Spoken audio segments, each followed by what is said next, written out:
Hello everyone, आप सभी का स्वागत है आपके अपने YouTube channel academic excellence in school में। आज के इस वीडियो में हम डिस्कस करेंगे worksheet number 68 class 10th science की। हम ये चैप्टर पढ़ रहे थे how do organism reproduce, reproduction in human beings के बारे में आज हम पढ़ेंगे। ह्यूमन बींग में एक एडोलसेंस एज होती है। एडोलसेंस एज जो चाइल्डहुड के बाद की एज होती है उसे हम एडोलसेंस एज कहते हैं। और इस एडोलसेंस एज में मॉर्फोलॉजिकल और फिजियोलॉजिकल चेंज आते हैं। मॉर्फोलॉजिकल मतलब हमारी बॉडी की जो बनावट है, जो बाहरी बनावट है, उसमें कुछ चेंज आते हैं, उसे हम कहते हैं मॉर्फोलॉजिकल चेंज। और बॉडी के अंदर यानी बॉडी की फिजियोलॉजी यानी उसके अंदर काम करने की क्षमता भी बढ़ती है। हम बहुत तेज दौड़ लगा सकते हैं, ऊपर चढ़ सकते हैं, भारी सामान उठा सकते हैं। उस चेंज को कहते हैं हम फिजियोलॉजिकल चेंज। मॉर्फोलॉजिकल चेंज बाहरी चीजों को होती है, फिजियोलॉजिकल चेंज अंदर बॉडी फ्लूइड्स में एनर्जी में चेंजेस आते हैं, उसको फिजियोलॉजिकल चेंज कहते हैं। और यह दोनों चेंज जो होते हैं मेल और फीमेल दोनों में होते हैं।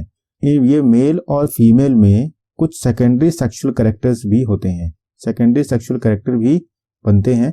ये सेकेंडरी सेक्सुअल कैरेक्टर जैसे मेल में मूंछ का आना, दाढ़ी आना, फीमेल में मैमरी ग्लैंड का डेवलप होना, फीमेल की जो थाई होती हैं उनमें फैट का इकट्ठा होना, मेल के जो कंधे होते हैं वो बाहर की तरफ निकलना, ये दोनों सेकेंडरी सेक्सुअल कैरेक्टर हैं, सेकेंडरी सेक्सुअल कैरेक्टर। और इस सेकेंडरी सेक्सुअल कैरेक्टर के लिए हमारी बॉडी में कुछ हार्मोन्स रिलीज होते हैं जो होते हैं एंडोक्रीन ग्लैंड से। और यह जो हार्मोन्स होते हैं वह हमारी ग्रोथ को थोड़ा स्लो डाउन कर देते हैं, क्योंकि चाइल्डहुड में हमारी ग्रोथ बहुत तेज होती थी, हमारी हाइट बढ़ती है जब हम 4th 5th 6th क्लास में जाते हैं। तो उसके बाद यह ग्रोथ जो है वो स्लो डाउन होती है, खत्म नहीं होती। फिर reproductive tissue begin to mature, reproductive tissue जो होते हैं वह मैच्योर हो जाते हैं। मैंने आपको बताया रिप्रोडक्टिव टिश्यू में मेल जो है वहाँ उसके कंधे बाहर की तरफ निकल जाते हैं, फीमेल जो है उनके थाई में ज्यादा फैट इकट्ठा होने लग जाता है, मेल की आवाज जो होती है वो क्रैक हो जाती है, फीमेल की हाई पिच हो जाती है, तीखी हो जाती है। और यह दोनों चेंजेस जो हैं वो प्यूबर्टी के समय पे होते हैं, मेल में भी और फीमेल में भी। मेल और फीमेल गैमेट बनता है, मेल गैमेट टेस्टिस से बनता है और फीमेल गैमेट ओवरी से बनता है। वो भी प्यूबर्टी की एज में स्टार्ट हो जाता है। लेकिन प्यूबर्टी से काफी समय पहले जब फीमेल बर्थ होती है और मदर के वूम्ब में होती है तभी फीमेल गैमेट बनना शुरू हो जाता है। और यह जो फीमेल गैमेट है वह रिलीज होता है जब मेंस्ट्रुअल साइकिल आती है। मेंस्ट्रुअल साइकिल का अर्थ है onset of female reproductive system. ये जो फीमेल रिप्रोडक्टिव सिस्टम है ये ऑन होता है जब मेंस्ट्रुअल साइकिल ऑन होती है। उस मेंस्ट्रुअल साइकिल में दो पड़ाव हैं, एक है मेनार्के, जब मेंस्ट्रुअल साइकिल स्टार्ट होती है तब कहते हैं मेनार्के, और दूसरा है जब मेनोपॉज, दूसरा जब मेंस्ट्रुअल साइकिल एंड हो जाती है, बंद हो जाती है, उसे हम कहते हैं मेनोपॉज। तो ये आपको ध्यान रहने चाहिए, मेनार्के और मेनोपॉज। मेनार्के होता है 14 to 16 ईयर्स एज में और मेनोपॉज होता है 45 to 50 ईयर्स के एज में। तो चलिए अब पढ़ते हैं मेल रिप्रोडक्टिव सिस्टम के बारे में। यहाँ पे फिगर थोड़ी धुंधली थी तो मैंने यहाँ पे एक नई फिगर लगाई है जो सेम कुछ ऐसी है। हम पढ़ते हैं, पहले हम पढ़ेंगे टेस्टिस जो कि स्क्रोटम पाउच में है, वास डिफरेंस, एपिडाइडेमिक्स, फिर स्पर्म डक्ट और 6th है पेनिस। तो एक एक करके पढ़ते हैं। मेल रिप्रोडक्टिव सिस्टम में ये टेस्टिस होते हैं और टेस्टिस एक पाउच के अंदर होते हैं।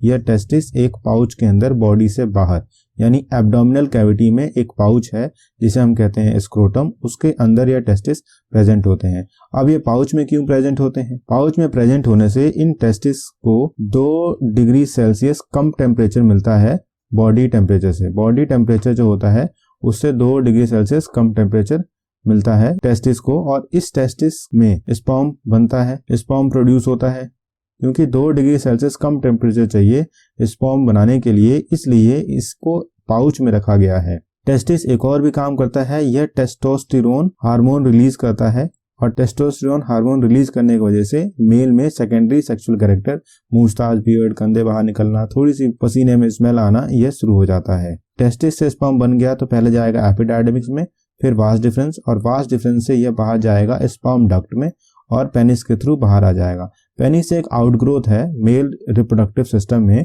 जो स्पर्म ट्रांसफर करने में हेल्प करता है। तो मैंने यहाँ पे इस फिगर के हिसाब से आपको बता दिया कि क्या क्या चीजें हो रही हैं। सबसे पहले टेस्टिस, फिर स्क्रोटम, फिर वास डिफरेंस, एपिडाइडेमिक्स, स्पर्म डक्ट और पेनिस। चलिए अब समझते हैं फीमेल रिप्रोडक्टिव सिस्टम के बारे में। यहाँ पे सबसे पहले हम लिखते हैं ओवरी, फिर है ओविडक्ट और फैलोपियन ट्यूब, 3rd पे uterus, 4th cervix and fifth है वेजाइना। तो अगर 1 to 5 अगर हम समझ लें तो फिर हमें क्लियरली समझ में आ जाएगा कि फीमेल रिप्रोडक्टिव सिस्टम में कैसे कार्य करता है। ओवरी के अंदर जो है वो एग बनते हैं, यानी फीमेल जर्म सेल्स और एग बनते हैं, और यह जो एग हैं ओविडक्ट और फैलोपियन ट्यूब के सहारे यहाँ से यूट्रस की तरफ जाते हैं। ये यूट्रस है, यूट्रस की 3 लाइनिंग है, अपर लाइनिंग, ये लाइनिंग, लेफ्ट लाइनिंग और लाइन लाइनिंग। तो 3 लाइनिंग है, अपर, लेफ्ट और राइट। यहाँ पे ओवा आता है यानी एग आता है, और स्पर्म सर्विक्स और वेजाइना के थ्रू फीमेल रिप्रोडक्टिव सिस्टम यानी पेनिस से एंटर करता है यहाँ पे, और यह स्पर्म आगे की तरफ जाता है और यहाँ पे होता है फर्टिलाइजेशन। सो फर्टिलाइजेशन एक इंपॉर्टेंट इवेंट है जहाँ पे मेल गैमेट मीट करते हैं फीमेल गैमेट से और होता है फर्टिलाइजेशन। और ये जो फर्टिलाइजेशन है यह इंपॉर्टेंट है न्यू ऑस्प्रिंग बनाने में। और न्यू ऑस्प्रिंग मतलब न्यू बेबी जो होता है वह यूट्रस में 9 मंथ तक रहता है। 9 मंथ आप कह सकते हैं, एक एवरेज देखा जाए तो 9 मंथ का होता है नॉर्मल ह्यूमन बींग्स में। यूट्रस का ये बहुत इंटरेस्टिंग एरिया है, यहाँ पे बेबी 9 मंथ तक कैरी होता है, 9 मंथ तक रहता है। और ये 9 मंथ में मदर से उसको क्या क्या चीजें मिलती हैं, एक होता है ग्लूकोज और दूसरा ऑक्सीजन। तो ग्लूकोज और ऑक्सीजन लगातार बेबी को मिलता रहता है, और बेबी इस यूट्रस में प्लेसेंटा टिश्यू के थ्रू कार्बन डाइऑक्साइड और वेस्ट जो है वो मदर की बॉडी में भेजता रहता है, और मदर की बॉडी से वह बाहर चला जाता है। सो बेबी लेता है ग्लूकोज और ऑक्सीजन, और बेबी रिलीज करता है मदर की तरफ प्लेसेंटा के थ्रू कार्बन डाइऑक्साइड और वेस्ट। तो ये समझना बहुत जरूरी है कि 9 मंथ तक बेबी को न्यूट्रिशन कहाँ से मिलता है और उसका वेस्ट कैसे बाहर निकलता है। चलिए पहले क्वेश्चन को देखते हैं। Right the functions performed by. तो आपको इन सभी के फंक्शंस लिखने हैं। ये लिखा है यहाँ पे मैंने, testis to secrete a hormone called testosterone. Testosterone hormone release करते हैं टेस्टिस, जो कि रेगुलेट करते हैं फॉर्मेशन ऑफ स्पर्म्स। और दूसरा, bring changes in appearance of boys at the time of puberty. Next है वास डिफरेंस। वास डिफरेंस क्या करता है, स्पर्म फाउंड बाय टेस्टिस। तो टेस्टिस से स्पर्म बनता है और डिलीवर करता है उसे यूरेथ्रा तक। फिर है ओवरी। ओवरी का क्या कार्य है, ओवरी जो है उसका पहला कार्य है जर्म सेल्स और एग बनाना, फीमेल गैमेट बनाना, और दूसरा कार्य है इस्ट्रोजन और प्रोजेस्टेरोन हार्मोन रिलीज करना। यह इस्ट्रोजन और प्रोजेस्टेरोन हार्मोन ही है जो फीमेल में रिप्रोडक्टिव एज में चेंजेस लाते हैं। Oviduct, egg is carried from ovary to womb is done by oviduct. फिर यूट्रस, यूट्रस में है to nourish and house of fertilize egg. जो जब एग फर्टिलाइज हो जाता है तो वह यूट्रस में इम्बेड हो जाता है। इम्बेड का मतलब यूट्रस की लेयर के अंदर चला जाता है, तब बनता है प्लेसेंटा। यूट्रस में इम्बेड जाता है, इम्बेड मतलब लेयर के अंदर चला जाता है, और फिर बनता है प्लेसेंटा। और यह जो प्लेसेंटा है यह न्यूट्रिशन देता है बेबी को, और उसका वेस्ट जो है वो बैकवर्ड ले लेता है मदर साइड में। तो ऑस्प्रिंग को रेडी, जब तक डिलीवरी नहीं होती तब तक वह यूट्रस के अंदर रहता है, जिसे हम हिंदी भाषा में बच्चेदानी भी कहते हैं। अगला है placenta. The embryo get nutrition from mother. तो एम्ब्रियो जो है वो न्यूट्रिशन लेती है मदर से और womb with the help of placenta. तो प्लेसेंटा एक ऐसा कनेक्शन है जो मदर और बेबी के बीच में होता है। प्लेसेंटा एक ऐसा कनेक्शन है जो मदर और बेबी के साइड में होता है। मदर जो होती है वो न्यूट्रिशन देती है, और बेबी जो है उस न्यूट्रिशन के बाद जो वेस्ट होता है वह रिलीज करते हैं मदर साइड में। अगला प्रश्न है, why are testis locate outside the abdominal cavity. तो टेस्टिस को outside the abdominal cavity scrotum में रखा जाता है ताकि 2 डिग्री सेल्सियस कम टेम्परेचर रह सके। तो हम वो ही लिखते हैं, यहाँ से हम लिखेंगे because sperm formation require a lower temperature than the normal body temperature. तो ये सेकंड का उत्तर हो जाएगा। What changes are absorbed in the uterus. Uterus में क्या चेंजेस होते हैं जब इम्प्लांटेशन होता है यंग एम्ब्रियो का। जब यंग एम्ब्रियो जो है, इम्प्लांटेशन मतलब यूट्रस की जो 3 वाल्स मैंने आपको बताई, अपर साइड, लेफ्ट साइड और राइट साइड के बीच में एम्बेड हो जाता है, यानी उस वाल के अंदर ढक जाता है।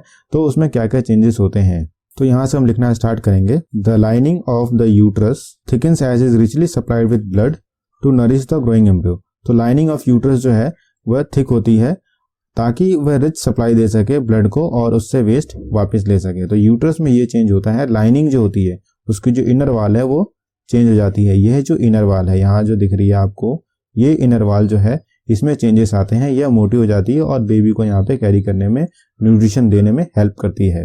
अगला प्रश्न है name the part of female reproductive system. तो फीमेल रिप्रोडक्टिव सिस्टम के उस पार्ट का नाम लिखना है जहां पे फर्टिलाइजेशन होता है। तो आप लिखेंगे यहाँ पे ओविडक्ट या फिर फैलोपियन ट्यूब। यह वह पार्ट होता है फीमेल रिप्रोडक्टिव सिस्टम में जहां पे फर्टिलाइजेशन होता है और एम्ब्रियो का निर्माण होता है। मुझे आप कमेंट बॉक्स में बताइए कि यह वीडियो आपको कैसे लगी, और आपको अगर अच्छी लगती है तो आप अपने फ्रेंड्स को जल्दी से जल्दी शेयर करिए। धन्यवाद।